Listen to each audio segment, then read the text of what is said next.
Hello and welcome back to Epic Guy's Cuisine. I'm Epic Guy Tim, and today we're going to make fajitas. The most important part of fajitas is the meat. Obviously you can use chicken to make fajitas, but if you're using beef, you want to use flank steak. And today we've chosen a great cut of flank steak from the local meat market. And we're going to get right to work making this marinade. We're going to start with 4 tablespoons of oil, just standard cooking oil. The juice of 2 limes. If you don't have one of these, go get one.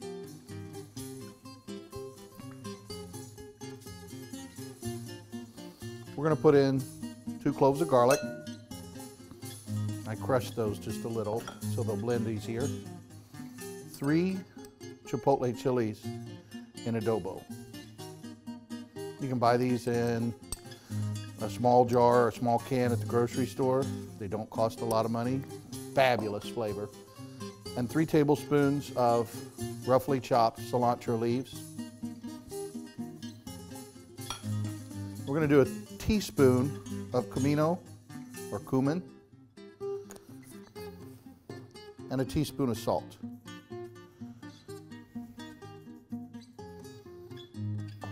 Okay. To blend this, we're going to use an immersion blender, which I just happen to have right here. Of course, you want to make sure your bowl has tall enough sides to not make a huge mess with the immersion blender.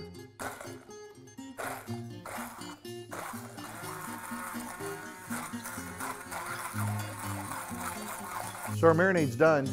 Simple here. We just take the meat, put it in a Ziploc bag, and we put the marinade in with it, shake it around a bit to make sure that it gets a nice coverage. And we're going to want to marinate this for 2 to 4 hours is really the minimum. I like to go 4 hours. I went overnight with the one we're going to use today, and I think the longer you marinate, the more the marinade has an opportunity to break the meat down. So I'm going to press that air out and really work that marinade around on the meat. You just push the last of the air out of this bag. The point of pushing the air out is that you make sure that the marinade's making a good contact with the meat. You get something that looks like that. That'll just sit overnight and absolutely break that meat down and make it super tender. So let's grab the one we've got made and get started here. Okay, so I've got marinated flank steak ready to go. You just want to sort of shake the excess marinade off the meat. Now this is important. This marinade does not contain a lot of salt because salt breaks down meat differently than acid does, and we want the acid in the chipotle and the cilantro. We want the acids in the garlic to break the meat down. So it's very important at this stage, go ahead and liberally salt and pepper the meat. If you don't salt and pepper, you'll be disappointed. It just won't have a big flavor.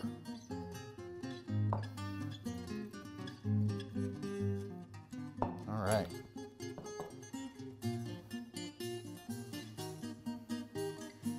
We're going to use a grill pan today. Grill pan you can buy at any home store. Just a pan with big deep ridges and grooves in it. This pan happens to be a panini style pan where it has a lid with grill grooves in it as well, which I'm going to allow to heat completely up, and that'll enable us to cook both sides of the meat at the same time.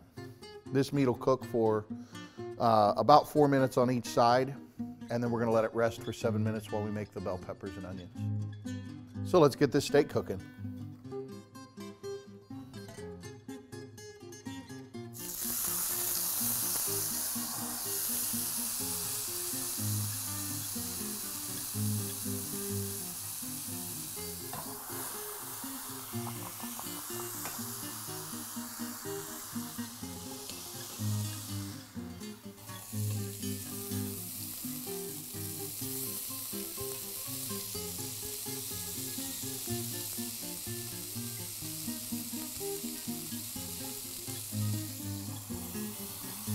So let's go ahead and get this off. We've let it go 5 minutes on each side. Man, look at that color. That is just beautiful. If you're wondering how it should look, that's how it should look. Now I'm going to let this rest for about 7 minutes while we cook our onions and peppers. I've just chopped up a couple of yellow onions, a red bell pepper and a yellow bell pepper. We're going to use the same pan we cooked the meat in. I've added a little oil. I'm just going to toss these in. And I like to put the juice of a half a lime in there.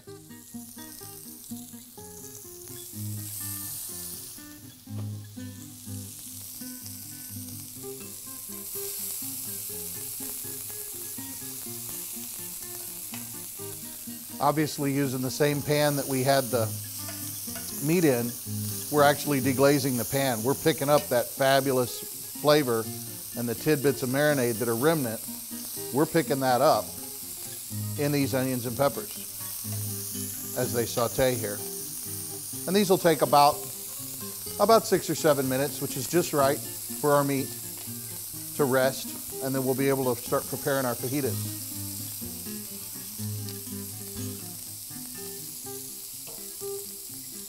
So while the onions and peppers are cooking, we're going to go ahead and get our tortillas heated up. I've got some corn tortillas here today, and we're just going to put them over this flame on the gas grill. If you have an electric skillet or an electric stove, obviously you're going to want to do these in a pan. But the same concept, you just heat them right over the open heat. And they'll just take about 30 seconds to a minute on each side. So our onions and peppers are done, and we are ready to slice some fajita meat and make our meal. So I'm going to grab this meat back over here, give it a nice slice with a sharp knife. An important part of fajitas has to do with the grain of the meat. Flank steak has a grain that runs through it. You can see it best when it's raw, but we're going to cut against this grain. And what we want to do, I'm just going to have this so you can see.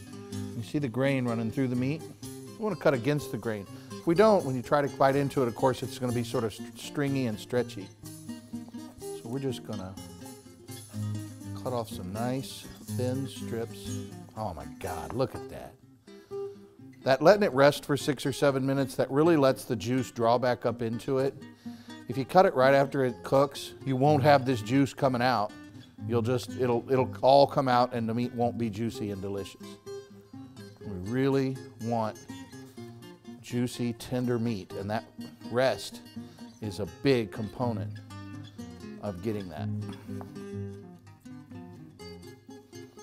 So let's go ahead and build a fajita here. I'm going to start with a corn tortilla. I've got some guacamole here that we're going to use. Guacamole's fabulous. You've been to a restaurant, you've seen fajitas, you've had fajitas. And they usually serve with guacamole, sour cream, a little pico de gallo. All of those things you can do at home, and they're fabulous. Put a little meat in there. A few slices of bell pepper. A few slices of onion. That's just beautiful. That really is nice. So let's build another one here. If you're cooking for a group, this is a perfect dish. We did about 2 pounds of flank steak here, and this will feed 6 or 7 people easily. I mean, you have no issue with feeding several people this dish. So enjoy these fajitas in your kitchen. For Epic Guys Cuisine, I'm Epic Guy Tim saying thanks for watching, and we'll see you next time.